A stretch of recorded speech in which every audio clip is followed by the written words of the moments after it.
수주 잔고가 118조입니다. 4년치 일감이죠. 그런데 이 회사 주가는 고점에서 반토막이 났습니다. 전쟁이 끝나서 그렇다는 얘기가 많습니다. 절반만 맞습니다. 실적이 무너져서일까요? 작년 영업이익은 오히려 78% 늘었습니다.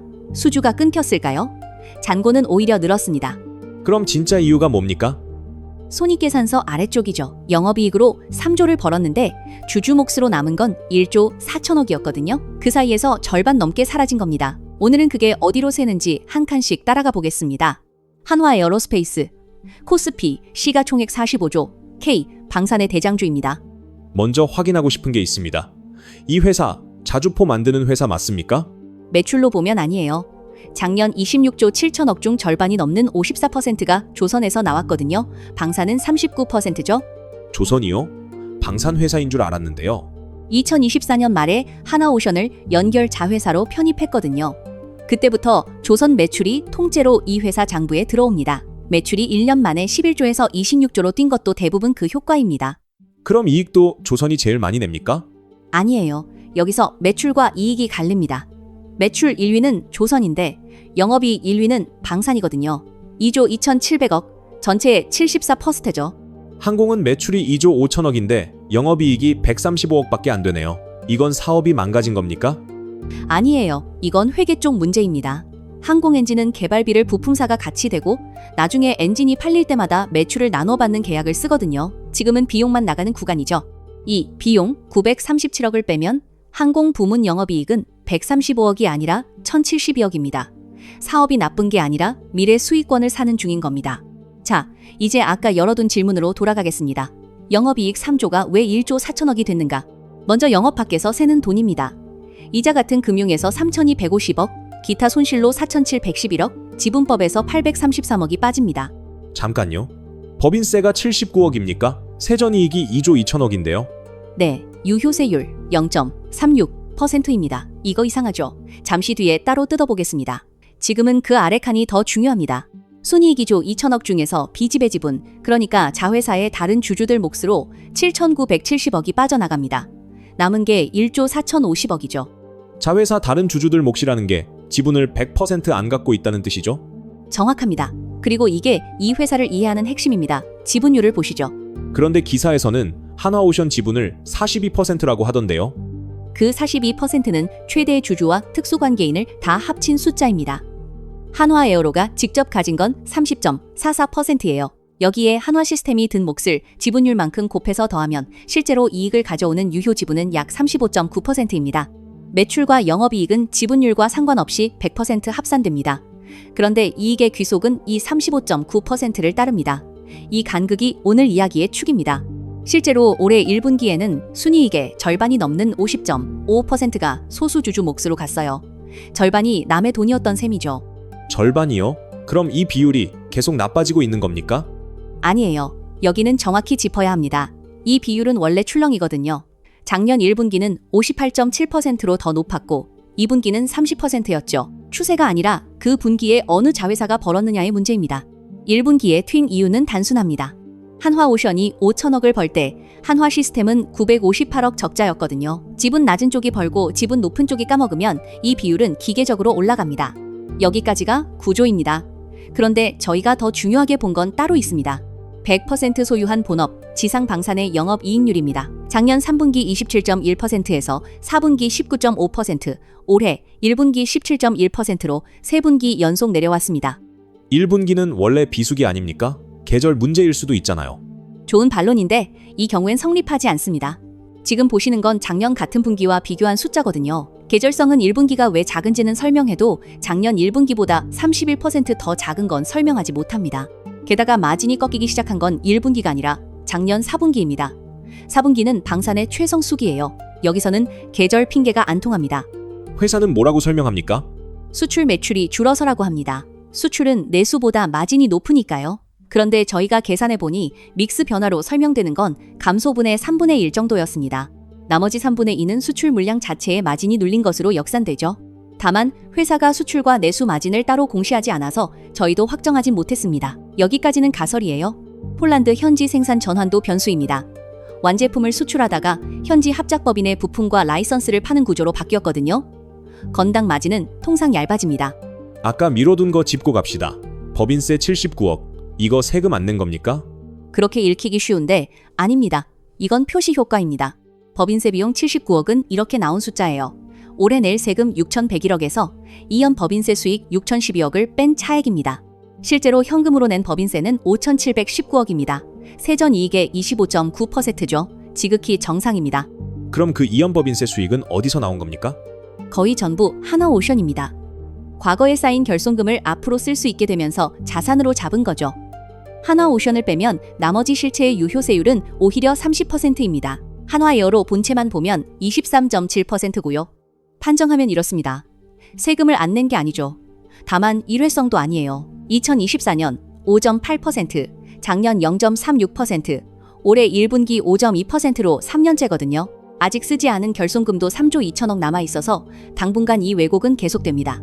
다만 이 혜택의 58%는 소수주주 몫이라 주주가 받는 실제 타격은 그룹 숫자보다 작아요. 정상세율로 되돌리면 주가 수익 비율은 27.5배가 아니라 약 37배가 됩니다. 그리고 7월 3일 이 회사가 큰 걸 하나 던졌습니다. 중장기 투자 28조 원입니다. 우주발사체에 23조, 국방인공지능에 2조, 인공지능 데이터센터에 3조. 28조요? 이 회사 지배주주 자본이 10조가 안 되는데요. 지배주주 자본 구조 9천억의 2.8배입니다. 같은 시점 1분기 영업활동 현금 흐름은 마이너스 1조 7천억이었고 차입금은 한 분기에 3조가 늘었습니다. 조달 계획은 뭐라고 나와 있습니까? 공시에 한 줄도 없습니다. 이사회 결의일도, 시작일도, 종료일도 전부 공란이에요. 확정 투자가 아니라 전략 발표입니다. 더 눈에 띈 건 침묵이었습니다. 7월에 나온 증권사 리포트 7곳을 전부 열어 검색해봤는데 28조를 언급한 곳이 한 곳도 없었습니다. 시장이 아직 안 보고 있다는 거네요. 가격에 넣지도 검증하지도 않은 상태죠. 그리고 여기서 반드시 같이 봐야 할 전례가 있습니다. 작년 유상증자예요. 3조 6천억을 발표했다가 반발에 밀려 2조 3천억으로 줄였다고 흔히 알려져 있는데 사실이 아닙니다. 총액은 그대로 두고 계열사 배정으로 구조만 바꿨거든요. 주가가 오르면서 최종 조달액은 오히려 4조 2천억, 당초보다 17% 늘었습니다. 시장 반발을 구조 변경으로 우회해서 결국 더 많이 거둔 회사죠. 28조를 읽을 때 이 전례를 빼놓으면 안 됩니다. 조달 방식이 공개되기 전까지는 상시 할인 요인으로 두는 게 맞습니다. 최근에 무인 차량 사업을 따냈다는 뉴스가 많던데 그건 어떻게 봐야 합니까? 7월 16일 방위사업청이 다목적 무인 차량 기종을 한화의 아리온스맷으로 정했습니다. 현대로템이 탈락했고요. 국군 최초의 다목적 무인 차량 양산입니다. 다만 정확히 해야 할 게 셋 있어요. 첫째, 이건 수주가 아니라 기존 결정이죠. 계약은 3분기에나 체결됩니다. 둘째, 규모입니다. 496억 원. 연결 매출 26조 7천억의 0.19%죠. 2년에 걸쳐 나눠 인식되니 연간으로는 0.09%, 실적 모델을 바꾸는 숫자가 아닙니다. 언론에서는 5천억이라고 하던데요. 그건 확정 금액이 아니라 후속 양산이 이어질 경우의 업계 추산이에요. 방위사업청 계획이 아닙니다. 그리고 셋째, 미국 쪽은 이미 한 번 졌어요. 2024년 9월 미 육군 사업에서 독일 라인메탈에 밀렸거든요. 그럼 이거는 그냥 넘겨도 되는 겁니까? 실적으로는 그렇습니다. 다만 위치가 다릅니다. 회사가 13일 전에 국방인공지능에 2조를 투자하겠다고 공시했거든요. 이 496억은 그 2조 축에서 나온 첫 국내 양산 실적입니다. 방산에서 자국군 운용 실적은 해외 입찰에 앉기 위한 사실상의 입장권입니다. 다만 그 입장권이 수출로 바뀐다는 논리는 아직 시험된 적이 없습니다. 미 육군에서 졌을 때는 국내 양산 실적이 없던 시점이었거든요. 그래서 지금 이 주가는 싼 겁니까? 비싼 겁니까? 표면 숫자만 보면 싸 보입니다. 시가총액을 매출로 나눈 값이 1.69배로 국내 방산 넷 중 가장 낮거든요. 그런데 그 매출에 하나오션이 들어있잖아요? 바로 그겁니다. 매출에서 하나오션 12조 8천억과 하나시스템 3조 7천억을 빼고 시가총액에서도 두 회사 지분 가치를 걷어내보죠. 그러면 코어 주가 매출 비율은 약 3배가 됩니다. 현대로템과 LIG 사이에요. 즉 싸지도 비싸지도 않아요. 표면 1.69배로 가장 저평가라는 결론은 연결 구조를 모르고 낸 오독입니다. 같은 착시가 주가순 자산 비율에도 그대로 걸려 있고요. 증권사들은 뭐라고 합니까? 최근 3개월 리포트 34건, 전부 매수입니다. 매도나 중립은 한 건도 없고 평균 목표 주가는 176만 원, 현재가의 2배입니다. 다만 34건은 독립된 판단 34개가 아니라 17개 증권사가 낸 중복 집계예요. 게다가 한국 시장에서 매도 의견은 전체의 0.1%죠. 만장일치 매수는 이 종목의 신호가 아니라 시장 기본값입니다. 그래도 7월에 목표가를 줄줄이 내렸다면서요? 7건 전부 하향했습니다. 평균 14% 내렸어요. 그런데 여기가 중요합니다. 같은 기간 올해 영업이익 추정치는 오히려 1.2% 올라갔습니다. 같은 증권사끼리 붙여봐도 키움 플러스 2.3%, 한국투자 플러스 3.6%로 이익 눈높이는 그대로입니다.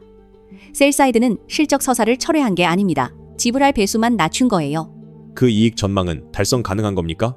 여기가 이번 분석에서 가장 빡빡한 지점이에요. 컨센서스 4조 2,600억을 맞추려면 하반기에만 2조 6,600억을 벌어야 합니다. 필요한 영업이익률이 15.8%인데 이 회사가 분기로 넘어본 최고치는 13.7%죠. 그래서 저희가 틀릴 수 있는 조건을 명시하겠습니다. 첫째, 하반기에 폴란드, 이집트, 호주, 인도가 실제로 실리면 마진이 돌아옵니다. 그러면 지금 보는 마진 하락은 이연 문제였던 게 됩니다. 둘째, 28조를 증자 없이 조달한다는 게 확인되면 할인 요인 하나가 사라집니다. 반대로 증자로 가면 발행 주식이 이미 13% 늘어난 상태에서 추가 희석입니다. 셋째, 유럽이에요. 6조짜리 루마니아 장갑차를 라인메탈에 내줬죠. 다음 시험대는 스페인 자주포인데 여기서도 밀리면 유럽 성장축이 닫힙니다. 넷째, 한화오션이에요. 1분기 연결 영업이익의 69%를 벌고 지분 가치가 시총의 20%를 차지하죠. 조선 사이클이 꺾이면 이익과 자산 가치가 동시에 빠집니다. 그리고 이건 리스크라기보다 사실인데 6월 대전공장 폭발로 5분이 돌아가셨어요. 대표이사가 중대재해처벌법으로 입건되고 출국 금지된 상태죠. 사우디와 대형 협상이 진행 중인 시점이라 영업에도 걸립니다. 정리하겠습니다. 수주잔고 118조는 실제하죠. 방산 본업의 해자도 실제하고요. 다만 지금 이 회사의 이익을 끌고 가는 건 100% 소유한 본업이 아니라 유효 지분 36%짜리 자회사입니다. 주가가 고점에서 47% 빠진 건 전쟁 프리미엄이 거치는 과정이자 매출 26조라는 표면 뒤에 착시가 벗겨지는 과정이기도 해요. 두 가지가 같이 일어난 겁니다. 저희는 이번 리포트에서 목표 주가를 내지 않았어요. 기업 가치가 자회사 지분에 크게 걸려 있고 세율이 언제 정상화될지 모르고 28조의 조달 방식도 공시에 없거든요. 숫자를 세울 근거가 부족하면 안 내는 게 맞다고 봤습니다. 이 종목은 트리거 한 방으로 결판나는 회사가 아니에요. 하반기 지상 방산 마진이 실제로 돌아오는지를 분기로 확인하는 문제죠. 세그먼트별 숫자와 검증 과정 전체는 알파인더 웹사이트 리포트에 정리해뒀습니다.